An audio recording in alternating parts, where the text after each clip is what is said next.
Radhe Radhe friends, welcome to my YouTube channel best knowledge. First of all please don't forget to like and comment my videos. So आज हम पढ़ेंगे BSc 6 semester में maths का chapter number 1, जिसका ये lecture number 4 है। ठीक है, इसके प्रीवियस के लेक्चर्स अगर आपको देखने हैं तो डिस्क्रिप्शन में उसकी बनी बनाई प्लेलिस्ट का लिंक है, आप वहाँ से जाकर देख सकते हैं। तो बीएससी 6 सेमेस्टर में मैथ्स की 3 बुक लगी हुई हैं, जिसमें से एक बुक है न्यूमेरिकल एनालिसिस, जिसको हम शॉर्ट में बोलते हैं एनए। उसका ये चैप्टर नंबर 1 है सॉल्यूशन ऑफ इक्वेशंस, जिसके लेक्चर्स चल रहे हैं। इससे पहले मैंने चैप्टर नंबर 2, 3, 4 अपने लेक्चर्स में कंप्लीट कर दिया है, और वो इसलिए पहले पढ़ाया था क्योंकि वो इजी थे। ये वाला चैप्टर थोड़ा सा अलग था, इसलिए मैंने इसको बाद में कराया है। ठीक है, तो चैप्टर 1 के 3 लेक्चर्स हो चुके हैं, जिसमें हमने 3 मेथड्स को कवर अप किया था, regular falsi method, Newton Raphson method और बाइसेक्शन मेथड। और आज हम इसमें 4th मेथड पढ़ने जा रहे हैं, जो इस चैप्टर का लास्ट मेथड है, जिसका नाम है द सेकेंड मेथड। तो अगर आपने पहले इसके प्रीवियस के 3 लेक्चर्स नहीं देखे हैं तो पहले आप सबसे पहले वो 3 लेक्चर्स देख लें, तभी आपको ये भी और अच्छे से समझ में आएगा, वरना ये बिल्कुल नहीं समझ में आएगा। ये उन तीनों लेक्चर्स से काफ़ी ज़्यादा लिंक करता है। तो फर्स्ट ऑफ ऑल मैं इस लेक्चर में इस मेथड का नेम लिख देती हूँ। इस मेथड को बोलते हैं द सेकेंड मेथड। ठीक है, द सेकेंड मेथड। सो इसका यूज़ जो है, इसका जो प्रोसेस है, वो काफ़ी ज़्यादा प्रीवियस वाले मेथड से लिंक करता है। सो इसलिए सबसे पहले आप प्रीवियस वाला देख लें। सो यहाँ पर मैं बता देती हूँ, सेकेंड मेथड में जो फॉर्मूले का यूज़ होता है, उस फॉर्मूले को यहाँ पर नोट डाउन कर देती हूँ, जिससे कि आप वो फॉर्मूला अच्छे से याद कर लें। फॉर्मूला होता है x3 इक्वल्स टू के x1 fx2 minus x2 fx1 over fx2 minus fx1। ठीक है, ये हमने इसका फॉर्मूला लिख लिया है, इसको आपको अच्छे से याद करना है। ये फॉर्मूले का ही यूज़ होगा क्वेश्चंस को। सो मैं डायरेक्ट एक क्वेश्चन करती हूँ और उसको ही समझाने की कोशिश करती हूँ, क्योंकि आपको क्वेश्चन से ज़्यादा समझ में आता है क्वेश्चन, कोई भी मेथड जो होता है। ठीक है, तो यहाँ क्वेश्चन नोट करती हूँ, फिर आपको एक्सप्लेन करूँगी। सो देखिएगा फ्रेंड्स, मैंने यहाँ पर क्वेश्चन नोट किया है। क्वेश्चन में है given that one of the roots of the given non linear equation cos x minus x e की पावर एक्स इक्वल्स टू 0। यहाँ पर बोल रहे हैं कि आपको एक नॉन लीनियर इक्वेशन दी हुई है, cause x minus x e की power x equals to 0।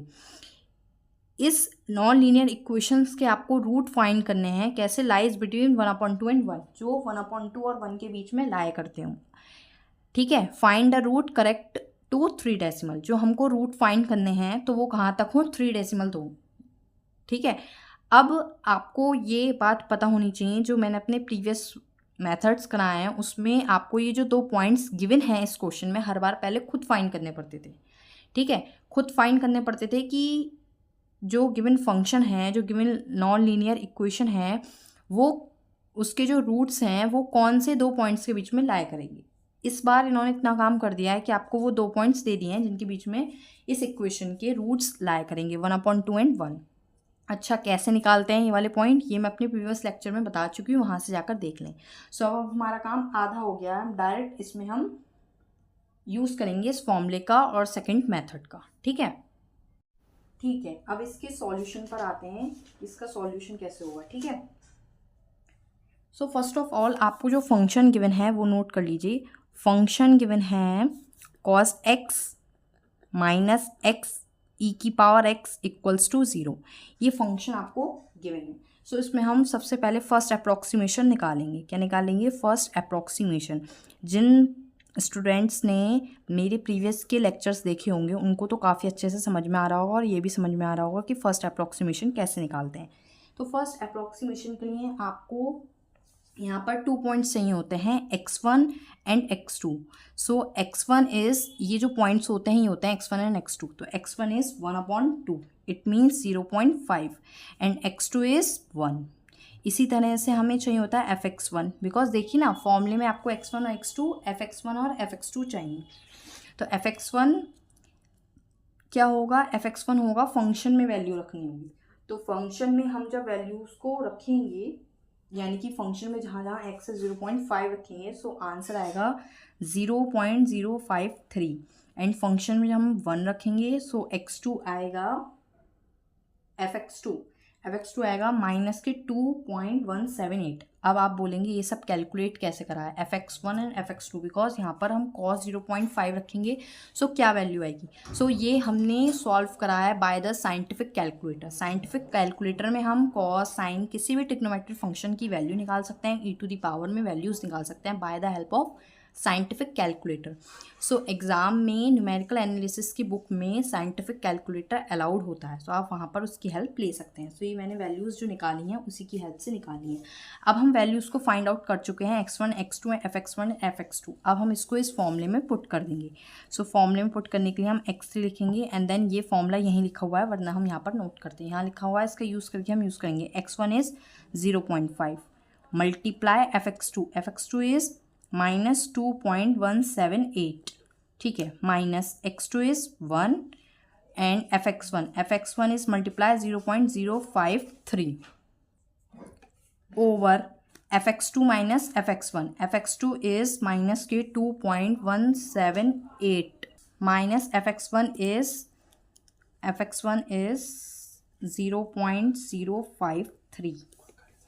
x3 is equal to, so अब हम इस पूरे को कैलकुलेट करेंगे, ठीक है। सो इस पूरे को कैलकुलेट करते हैं। पहले ऊपर वाले को कैलकुलेट कराया मैंने by the help of calculator, minus के 1.142 ये वैल्यू आई है।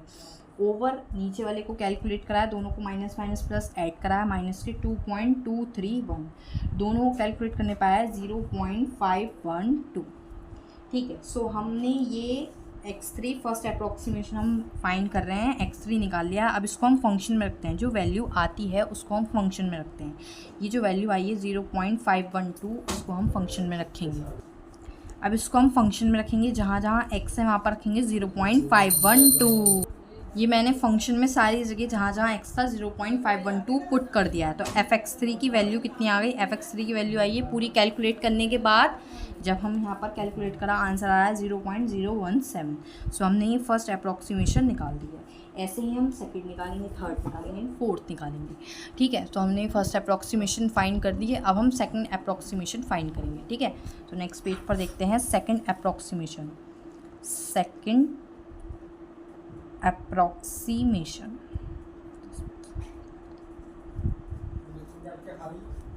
ठीक है। अब सेकंड अप्रॉक्सीमेशन निकालेंगे। सो जो आपके x1 और x2 की वैल्यूज़ होगी उसमें से किसी एक की वैल्यू चेंज हो जाएगी। सो x1 इज़ आपका नया वाला हो जाएगा, x1 ये जो है नया वाला हो जाएगा 0.512, x1 इज़ 0.512 एंड fx1 ये वाली वैल्यू हो जाएगी 0.017, ठीक है। एंड x2 आपका सेम रहेगा, x2 आपका रहेगा जो था 1 एंड fx2 भी सेम रहेगा जो था आपका माइनस के 2.178। अब देखिए ये कैसे चेंज हुआ, प्रीवियस वाले लेक्चर में बहुत अच्छे से बताया था मैंने, मैं दोबारा बता देती हूँ। आपका जब हम फर्स्ट अप्रॉक्सीमेशन के बाद सेकंड अप्रॉक्सीमेशन निकालते हैं, या ये कह लीजिए एक अप्रॉक्सीमेशन के बाद उससे नेक्स्ट अप्रॉक्सीमेशन निकालते हैं, तो x1 और x2 में से एक वैल्यू होती है जो चेंज होती है। चेंज कौन सी होती है ये कैसे पता चलेगा, कौन सी सेम रहती है? तो देखिए आपका आंसर क्या आया है, आप ये देखिए आपका आंसर क्या है, आपका आंसर पॉजिटिव आया है। जब आपका आंसर पॉजिटिव आता है तो आप क्या करते हैं, आप नेगेटिव वाली वैल्यू को ऐसे ही रखते हैं, पॉजिटिव वाली को चेंज कर देते हैं। तो हमारी ये वाली जो x1 की वैल्यू थी ये पॉजिटिव थी, इसके प्लेस पर हमने ये नई वाली पॉजिटिव वैल्यू रख दी है और नेगेटिव वाली को ऐसे ही रहने दिया है। अगर नेगेटिव आता तो हम क्या करते, नेगेटिव वाली को हटाकर नई नेगेटिव वाली रखते, पॉजिटिव वाली ऐसी रहने देते। सो ये बन गया आपका x1 x2 fx1 and fx2, ठीक है। अब हमने सेकंड अप्रॉक्सीमेशन निकाल लिया है। अब उसके बाद फॉर्मूला हम यही सेम पुट करेंगे और वैल्यूज़ को यहाँ पर रखेंगे, ठीक है। सो मैं यहाँ पर वैल्यूज़ को रख ले रही हूँ 0.512 मल्टीप्लाई 2.178 मल्टीप्लाई माइनस का 1, ये माइनस का था, मल्टीप्लाई 0.17, कुछ नहीं कर रही हूँ, बस मैं वैल्यूज़ को रख रही हूँ 0.017, ठीक है, ओवर fx2 माइनस fx1 होता है।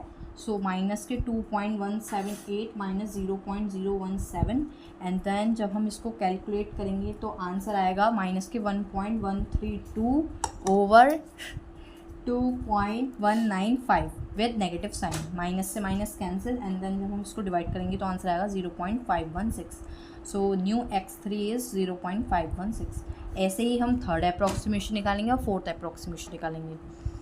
ये आपके लिए होमवर्क में है कि आपको थर्ड और फोर्थ अप्रॉक्सीमेशन खुद निकालनी है। मेन मेरा मोटिव था आपको ये मेथड बताना कि इसका यूज़ कैसे करते हैं और इसका फॉर्मूला क्या होता है। सेकंड मेथड, मेन जो सबसे बेस्ट मेथड होता है, जो मैंने कल बताया था अपने लेक्चर में, बाइसेक्शन मेथड बताया था मैंने, ये वाला सबसे अच्छा होता है। यही यूज़ करते हैं हम क्वेश्चंस को सॉल्व करने के लिए। अगर कोई डाउट हो तो मुझे कमेंट बॉक्स में ज़रूर बताएं। Thank you friends for watch my video. Please share, like and comment more. Radhe Radhe friends.